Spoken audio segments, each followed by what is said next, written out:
ओम भूर्भुवस्सुः तत्सवितुर्वरेण्यं शनो शनो शनो शनो शनो श कर्पूरं गणपतिं संसारं भजनं सदं भवानि चेतं नमामि। ओम।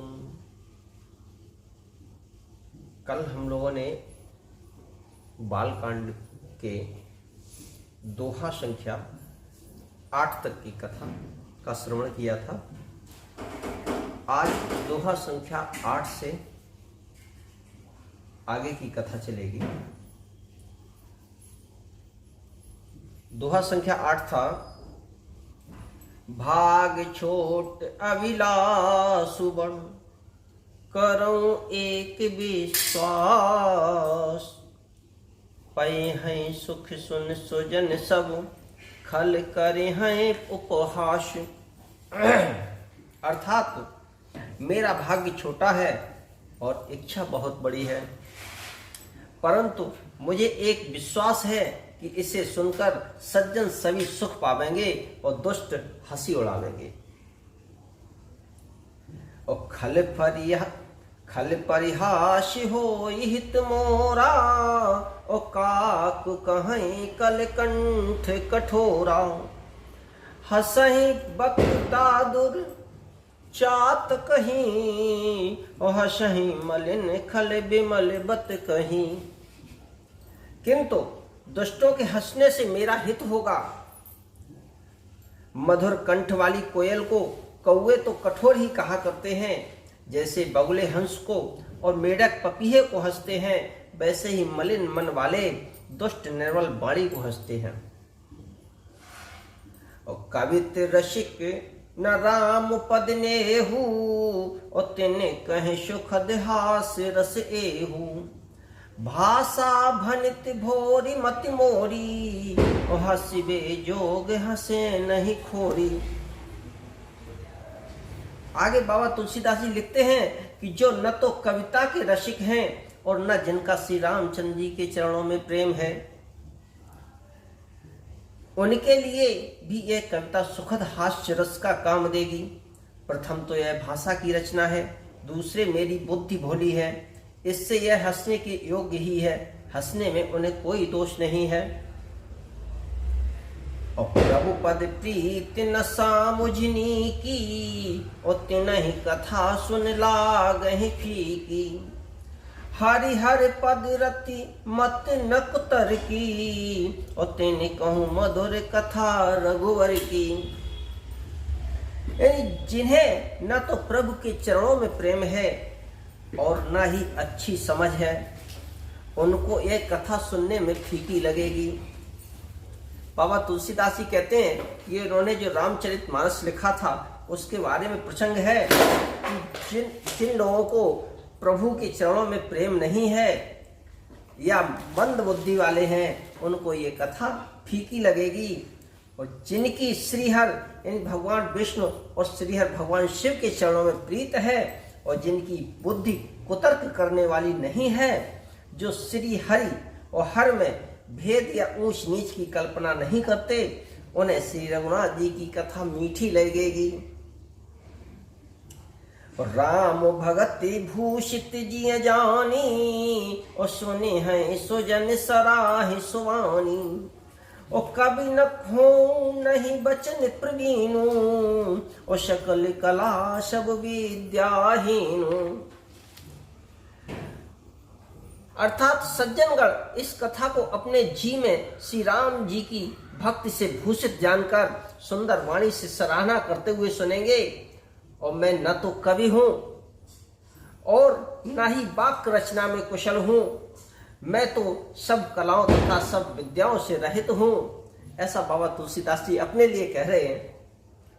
और वही हाल मेरा भी है कि न तो मैं पांडित्य कर्म करने वाला ब्राह्मण हूं और न ही एक अल्प बुद्धि दिमाग में आया कि कथा का श्रवण किया जाए, पढ़ा जाए, उसको यूट्यूब पे डाला जाए, बस इतनी सी बात है। हो सकता है कि इसमें हम कुछ गलतियां भी करते हों। आखर अर्थ अलंकृत नाना, और छंद प्रबंध अनेक विधान, भाव भेद रस भेद अपारा, और कवित दोष गुण विविध प्रकारा। नाना प्रकार के अक्षर, अर्थ और अलंकार, अनेक प्रकार की छंद रचना, भावों और रसों के अपार भेद और कविता की भांति भांति के गुण दोष होते हैं। और कवित विवेक एक नहीं मोरे, सत्य कहूं लिख कागद कोरे। इनमें से काव्य संबंधी एक भी बात का मुझे ज्ञान नहीं है, यह मैं कोरे कागज पर लिखकर शपथ पूर्वक सत्य सत्य कहता हूं। भनित मोर सब गुण रहित, और विश्व विदित गुण एक, सो विचार सुन है सुमित जिनके विमल विवेक। बाबा तुलसीदास जी आगे लिखते हैं कि मेरी रचना सब गुणों से रहित है, यानी कोई इसमें गुण नहीं है। इसमें बस जगत प्रसिद्ध एक गुण है, उसे विचार कर अच्छी बुद्धि वाले पुरुष जिनके निर्मल ज्ञान है इसको सुनेंगे। और यही मह रघुपति नाम उदारा, अति पावन पुराण श्रुति सारा। मंगल भवन अमंगल हारी, ओ उमा सहित यही जपत पुरारी। इसमें श्री रघुनाथ जी का उदार नाम है। बाबा तुलसीदास जी कहते हैं कि मेरी इस रामायण में कुछ भी अच्छा नहीं है, कुछ भी अच्छा नहीं है। यानी अपने को वो मंद बुद्धि कहते हैं कि हमें कुछ आता नहीं है, ना मैं कवि हूं ना कुछ हूं। लेकिन इसमें केवल एक ही चीज अच्छी है कि भगवान राम का नाम है, रघुपति का नाम है, बस ये एक अच्छाई है। वही उन्होंने कहा कि इसमें श्री रघुनाथ जी का उदार नाम है जो अत्यंत पवित्र है, वेद पुराणों का सार है, कल्याण का भवन है और अमंगलों को हरने वाला है, जिसे पार्वती जी सहित भगवान शिव सदा जपा करते हैं। और भनित विचित्र सुकब कृत जो, राम नाम बिन सोह न सो। और विधु बदनी सब भांति सवारी, सोह न बसन बिना बर नारी। जो अच्छे कवि के द्वारा रची हुई बड़ी अनूठी कविता है, वह भी राम के नाम के बिना शोभा नहीं पाती है। जैसे चंद्रमा के समान मुख वाली सुंदर स्त्री सब प्रकार से सुसज्जित होने पर भी वस्त्र के बिना शोभा नहीं देती है। और सब गुण रहित कुकवि कृतवानी, राम नाम जस अंकित जानी। सादर कहीं सुनहि बुध ताही, और मधुकर सरस संत गुण ग्राही। इसके विपरीत कुकव की रची हुई सब गुणों से रहित कविता को भी राम के नाम एवं यश से अंकित जानकर बुद्धिमान लोग आदर पूर्वक कहते हैं और सुनते हैं, क्योंकि संत जन भौरे की भांति गुण ही को ग्रहण करने वाले होते हैं। और यद्यपि कवित्व रस एक नाही, राम प्रताप प्रगट एहि माही। और सोई भरोस मोरे मन आवा, और कही न सुसंग बड़ापन पावा। यद्यपि मेरी इस रचना में कविता का एक भी रस नहीं है, तथापि इसमें श्री राम जी का प्रताप प्रकट है। मेरे मन में यही एक भरोसा है, भले संग से भला किसने बड़प्पन नहीं पाया। और धूमो तजई सहज करवाई, अगर प्रसंग सुगंध बसाई। और भनित भदेश वस्तु भली बरनी, और राम कथा जग मंगल करिनी। धुआं भी अगर के संग में सुगंधित होकर अपने स्वाभाविक कड़वेपन को छोड़ देता है। मेरी कविता अवश्य भद्दी है, परंतु इसमें जगत का कल्याण करने वाली राम कथा रूपी उत्तम वस्तु का वर्णन किया गया है। इससे यह भी अच्छी ही समझी जाएगी। मंगल करन कलि मल हरन हर, तुलसी कथा रघुनाथ की। गति कूर कविता सरित की, ज्यों सरित पावन पाथ की। प्रभु सुजस संगत भनित भली, होई है सुजन मन भावनी। भव अंगे भूति मसान की, सुमिरत सुहावनी पावनी। तुलसीदास जी कहते हैं कि श्री रघुनाथ जी की कथा कल्याण करने वाली और कलयुग के पापों को हरने वाली है। मेरी इस भद्दी कविता रूपी नदी की चाल पवित्र जल वाली नदी यानी गंगा जी की चाल की भांति है।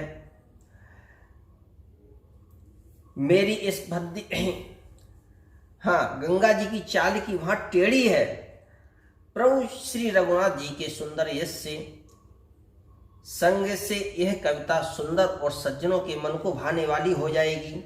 शमशान की अपवित्र राख भी श्री महादेव जी के अंग के संग से सुहावनी लगती है और स्मरण करते ही पवित्र करने वाली होती है। बाबा तुलसीदास जी कहते हैं कि मेरी ये कथा जैसे गंगा जी की टेढ़ी मेढ़ी धारा, लेकिन जो व्यक्ति उसमें नहाता है वो तर जाता है। इसी तरीके से ये बाबा की कथा का श्रवण जो करता है या पढ़ता है उसको भगवान सद्बुद्धि देता है। जैसे कि शमशान की राख भी महाकाल को जब स्पर्श कराई जाती है भस्म आरती के समय तो वह भी पवित्र हो जाती है। प्रिय लागहि अति सब हिमम भनित राम जस संग, दारु विचार की करे को बंदिय मलय प्रसंग। श्री राम जी के यश के संग से मेरी कविता सभी को अत्यंत प्रिय लगेगी। जैसे मलय पर्वत के संग से काष्ठ मात्र चंदन बनकर बंदनीय हो जाता है, फिर क्या कोई काठ की तुच्छता का विचार करता है। श्याम सुरभि पय विशद अति, गुण अधिक करहि सब पान। गिरा ग्राम मिशिय राम जस गावहि सुजय सुजान। सियावर रामचंद्र की जय, पवन सुत हनुमान की जय। कथा विसर्जन होते है सुनो वीर हनुमान। राम लखन सिया जानकी, सदा करो कल्याण। सियावर रामचंद्र की जय, पवन सुत हनुमान की जय। ओम महादेव की जय, बोलो सब संतों की जय। अब कथा का यही विश्राम होता है और आगे की कथा अगले एपिसोड में आपको मिलेगी। तब तक के लिए हम कथा को विश्राम देते हैं और जिन लोगों को ये कथा समझ में आ रही हो प्लीज़ लाइक और सब्सक्राइब करें। और सब्सक्राइब करने से जो आगे की कथा आएगी वो आपको तुरंत ही नोटिफिकेशन के द्वारा मिल जाएगी, जिससे आप कथा को आसानी से श्रवण कर सकें। ये YouTube चैनल है मेरे राम ब्लॉग्स। मेरे राम ब्लॉग्स को आप सब्सक्राइब कीजिए और कथा का आनंद लीजिए। जय श्री राम। जय श्री